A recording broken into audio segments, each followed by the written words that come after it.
our guest today? We got Wei-Tai Kwok on the show, businessman and climate activist. Absolutely. Hi, Bruce. Hi, Jeannie. Nice to see you. I'm calling in from the West Coast, the San Francisco Bay Area. Thanks for being on the show. Looks like you're in a beautiful kitchen. Well, we are going to talk about what we can do to electrify our homes. And today we're going to share a case study, a little energy nerdy case study of how we go all electric and get rid of fossil fuels from our homes. Where should we start? I've been an environmental activist and climate activist for nearly 15 years, but it really wasn't until about 5 years ago that I started to hear a new term called building decarbonization come up. And I was wondering, what would that mean? Because by then I had already gotten an electric car. I had already put solar panels on my house. I'm really trying to do as much as I can to be a part of the solution to climate change and the climate crisis. And I never thought it would be possible to decarbonize my home. But the more that I read about that topic, and I even read a report from Synapse that was written in 2018 that was talking about how economical it was if you could get rid of your fossil fuel appliances and go all electric. And really, that report gave me much more confidence that it was something feasible. Because originally I thought it would be expensive, it would be hard, it would be time consuming to retrofit my home and upgrade it to all electric. But I was actually wrong. And the more I learned, the more I realized that it was doable. So we can link to that report in the show notes, but of course it's out of date, right? And now it's even more possible and cost effective to retrofit, yes? Yes. Back in 2019, when I got on the road to doing it, there were like no incentives available because it was so new. But I just wanted to try it anyways, and I went looking for contractors to perform the work, and it was hard to find them. Many plumbers would want to try to talk me into keeping gas water heaters, or HVAC guys would say, why do you want to switch to heat pumps? Just stick with gas. And so it actually took a little looking to find the right contractors, but they're out there. And so I wanted to share with you my experiences in electrifying my home, and then maybe use part of this discussion to share why the Inflation Reduction Act, which was just passed by Congress last fall, opens up a huge amount of incentives for all Americans to now do what I did 3 years ago with no incentives. Great. So where should we start? This home was built in 2005, so it's not that old a home. And we did our retrofits just 14 years later in 2019. And so I'm going to show you, our home had a gas cooktop. We had gas heating and furnace. We had a gas hot water heater, and we had a gas fireplace. So our challenge was how are we going to get rid of those 4 gas appliances and move to their electric counterparts. So I'm going to show you 3 of those today. And the first one is right here in my kitchen. And you can see over my shoulder there is where we had our former gas cooktop. Now, we do a lot of Chinese cooking, and that requires what we thought. We loved cooking on gas, and we were this is probably the hardest thing to do. Is wow, we're going to get rid of our gas cooktop. But we actually had never even tried these newfangled induction electric cooktops. So we didn't even know what we're getting into. But we talked to a couple friends who said, Chinese friends who said, yeah, it absolutely works. And so I'm going to just show you what we learned about this. This is a Frigidaire induction electric. And I can actually put my hand on it, turn the stove on to high, and nothing's going to happen because it's not like those old-fashioned electric radiant stovetops, which would burn my hand right now. There's a magnetic field created here that needs to react with the steel pan. In this case, to check if it's going to react, I get this magnet and see if this is a magnet that sticks. That means this is going to work on this magnetic stove. And so we're going to do a little test here. The magnets are exciting the molecules in the pan to rub against each other. And that rubbing against each other creates friction and creates heat. So when I pour this water in here, we'll check out how quickly it can start boiling. I'm going to point it into there for you. One thing great about these cooktops is they don't emit any burning emissions and pollution into our kitchen, which I didn't even know about from our gas stove. But you see how quickly, just as we're talking here, this is cooking. Now let me turn it down to 50%. And you can see how quickly the response is. So these are really high-tech and very high-performing products that react really instantaneously. And the cooking schools and so forth are all really moving towards teaching how to cook in an induction kitchen. So we've been actually really happy. My wife I was worried she was not going to like it, and it's been no problem since then. That's not your dad's old electric resistance cooktop. Oh, yeah, for sure. A lot of people, when they think electric cooking, they have very negative connotations. But what we have to get to is knowing that induction electric, which is common in Europe and elsewhere in the world, just not that common in the United States. I'm really glad you mentioned the cooking schools because after Superstorm Sandy, a lot of the restaurants in New York had to temporarily use electric because the gas lines were down. And then they all went back to gas. And we have a restaurant tenant in Cambridge. And I said, look, we want to electrify this building. How can you get off gas? And he said, there's no way the restaurant industry is going to go for that. So I'm really glad to hear the cooking schools reference. Maybe that'll start the transition. Absolutely. Like major chef Wolfgang Puck, they are using induction electric. They still use gas sometimes, but the induction electric kitchen is a lot cooler. And so it's more comfortable for the chefs. And also from an energy perspective, since there's not as much heat in the kitchen, you don't have to use as much air conditioning and energy and money to cool down your kitchen to make your staff more comfortable. So it's more economical for professional chefs and it's more comfortable. So there is a trend in the culinary schools actually to teach on electric. So we're, us as the end consumers, we're adapting as well. And I highly recommend this. It's not that easy to find friends to do it, but come to my house and you can try it. Awesome. We've just moved over into my living room because I want to talk to you about our HVAC, our heating and cooling technologies. Our house used to have a central furnace that was ducted. And in fact, up in the ceiling, you can even see one of my old vents and ducts. That's actually been plugged up from behind. And I've taken all the ducts out because I've replaced it with a mini split heat pump all electric unit, which is highly energy efficient. It can be 200 to 300% energy efficient compared to my old furnace, which was maybe 85% efficient. The way it works is I have 8 of these in my house that are connected to 2 heat pumps outside my house. The heat pumps bring in heat from the outside into my home in the wintertime, and they actually work in reverse in the summertime to take heat from inside my house and throw it outside to cool my house. We won't get into heat pump technology today, but that's the way that they work. And they all have a remote control here. I'm going to just push this orange button and turn it on. And you can see the vents are opening up. And then what it's going to do now as we sit here in the wintertime is it's going to start bringing in warm air from outside and circulating it inside my house. One thing we like about having 8 mini splits is that we really only just cool the rooms that we're in. So at nighttime, when we go into our bedroom, 15 minutes before we go in there, we turn the heat on. And then when we sleep at night, it's not like we have to heat up the whole house like we used to do with a central heating system. So it's also more energy efficient in that way. So we have one in each bedroom, and then we have one in this living room and kitchen area. And so there are 8 of the units or 8 zones in the house. One thing we were worried about was how noisy they would be since we now have the fan here, but they actually are super silent. Another thing my wife was originally worried about was whether these things hanging on the wall would be ugly looking. But actually, when you end up putting them there, you don't notice them after a while anymore. So I wouldn't say they're that unattractive at all. And are the compressors, are they near the house, away from the house, near the neighbor's house? Yeah, that's a great question. So the compressors or the heat pump actually sits outside the house. And that was a concern also, how noisy would the fans be? But they are pretty quiet. They're more quiet in the summertime than the winter when they work harder and the fan sound is a little higher. But really compared to the old-fashioned air-conditioned fan, which was big, those were actually way noisier. So I think the technology has just come so far in the last decade that these are really much more quiet. So yeah, our neighbor has not complained yet. That's great. And you had central AC before that. We had a central AC with a gas furnace.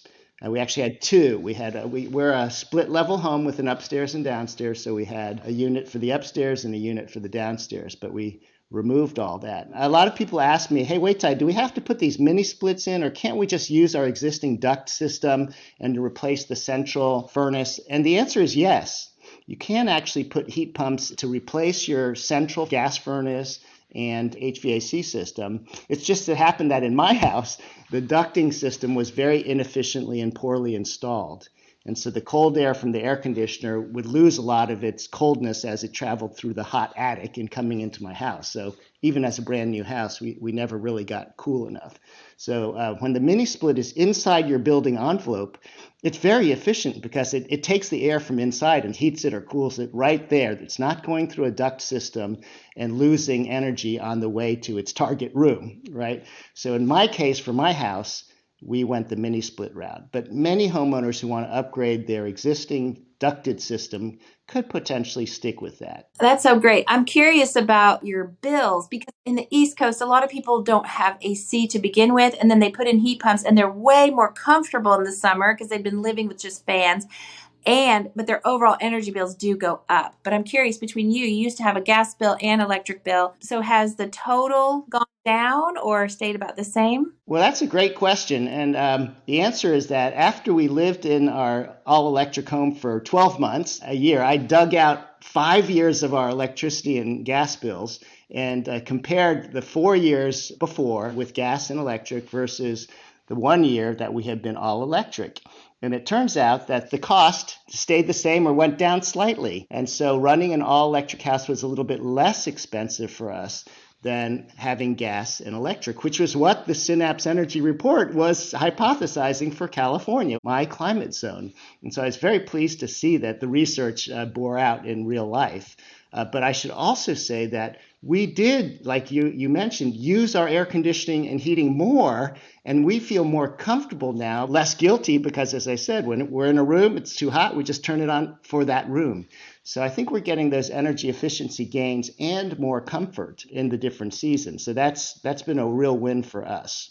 I want to ask about investment costs, but I think first maybe we should finish the tour. Sure. Let's keep going on the tour, and we're going to stop at one more place, and that's our living room. And because I want to show you our fireplace. This was a fireplace that used to be a gas fireplace, and we almost never used it here in California.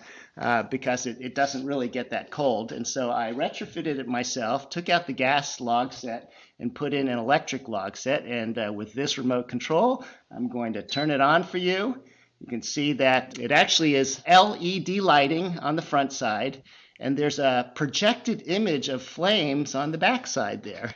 And so this actually is not generating any heat right now for me, although I could turn on a heater, and it is really just like a hair dryer, 1,500 watts, pushing warm air out. So if I wanted, I could have that sensation of warmth coming out here. But right now, for now, I'm just keeping it as a visual centerpiece. Since this is a resistance, it is about 100% efficient. And so there's no need for me to turn that 100% on when I have my heat pumps working at 250 or 300% right next door, right? That would be silly. So I actually have never turned on the heating function of this fireplace, thanks to my heat pump HVAC mini splits. One thing Nerd Show audiences worry about is reliability and resilience and all that. And I'm wondering, have you had any issues before or after your house electrification project with regard to power outages and PG&E? Yeah, that's a great question. A lot of people worry that if we focus just on electric and there's increasing power outages here in California, for example, what do you do? My answer is like, what are we going to eat? Well, we're going to eat peanut butter sandwiches and apples and bananas. That's our resiliency measures. But all kidding aside, I do have a solar system, which I installed 10 years ago, 15 panels, 3.5 kilowatt system on my roof, which was enough for the time being at that time. But I probably need to add a couple more panels now that I have an electric car and I have all electric appliances. I have not installed battery backup yet for my solar system because that would be a solution to what you're talking about for power outages. I could have solar plus storage on premise here. But at the moment, I must say I'm holding out for this new wave of electric vehicles that are vehicle to grid or vehicle to home technology, where the lithium battery in my car is actually going to be used to power my house, rather than me hanging a $10,000 battery on my garage wall, which I use maybe 1 or 2 days a year. I sort of am looking towards that next breakthrough in technology. Now, the Ford F-150 truck, Lightning, that was released, in fact, does exactly that. And so that's probably the most prominent example of the future of interrelation between EV and homes for resiliency. The cars are capable of doing it, but the software has not been developed just yet. I hope that in the couple years ahead, that this is not a 5 or 10 year thing even, but just maybe a 2 or 3 year window for the EV manufacturers to race in and fill that need for resiliency. But I should mention, thanks for asking about solar panels and so forth, because I showed you 3 appliances that I've done. The 4th one, my hot water heater, I'll have to show you a picture of afterwards. But after I replaced that, it meant that we were using no more natural gas in our house. So I called up PG&E and told them, please take away my gas meter. And they came and I disconnected from the gas grid. And became, therefore, a zero-emission home. By the way, this only took me in total 45 days from the time that the contractor started working on it to the time that everything was done and the gas meter was taken away. So my original perception that this was going to be time-consuming, costly, complicated, difficult, I was so wrong. And it's actually electrifying our home and getting to the zero-emission home is much easier than we think as Americans. And so I highly encourage everyone to think about doing what I thought was impossible and to just get on the road to zero-emission homes. And that's really the core of what we're trying to do here, is move away from fossil fuels in our lifestyles. And so I actually wanted to pivot and talk about the Inflation Reduction Act and why that's such an exciting game changer that's available now to all Americans, which when I did this in 2019, I think I got about $500 in tax rebates. By the way, my whole job that I talked about cost about $50,000. Half of that, $25,000, was in the HVAC mini splits, and then about $10,000 was in my water heater. This one was the bargain at $500. My cooktop was about $3,000. And I also did insulation in the attic and gap sealing and some energy efficiency measures. But today, because the Inflation Reduction Act passed Congress last year, and it's the single biggest incentive package that our country has ever done to try to solve the climate crisis and to encourage end customers like ourselves to participate. As of January 1st, 2023, there are 3 important things I would leave your listeners with. Number 1 is that solar systems now have a 30% tax credit for the next 10 years. Originally, this was set to expire and go to 0 next year, but it's now been extended for 10 years to put solar on your roofs. That's fantastic. The second 30% times 10 years is related to the heat pump technology I was talking about for heating my home and for water heaters. Every American now can get 30% off from the price of your hot water heater and the install cost up to a maximum of $2,000 per year. So you can take $2,000 off this year for doing your water heater. You can take another $2,000 off next year if you do your heating and cooling system. And so every American can have access to the 30% for heat pump water and heat pump space heating. The third big news is that for average income and low income Americans, you have even more benefit than 30%. For average income, that means if your family earns 100% of the area median income, you can get 50% off of some of these home upgrades. And if you fall at 80% of the average income, you can get 100% off. You can get free upgrades up to $14,000 per year. And so it turns out that 100%, which is average, I have to look this up, but in the San Francisco Bay Area, if a median home for 4-person home is $138,000. For the moderate income people to access the 50% discounts, if you are earning 150% of moderate, that's $207,000. You are already eligible for 50% off to a maximum of $14,000 of incentives for energy efficient home improvements. That's what they're called. That's really a great opportunity. If people want to find out more about the details of the incentives, then should they read the Inflation Reduction Act in order to understand what's available, or is there another way that they can get that information?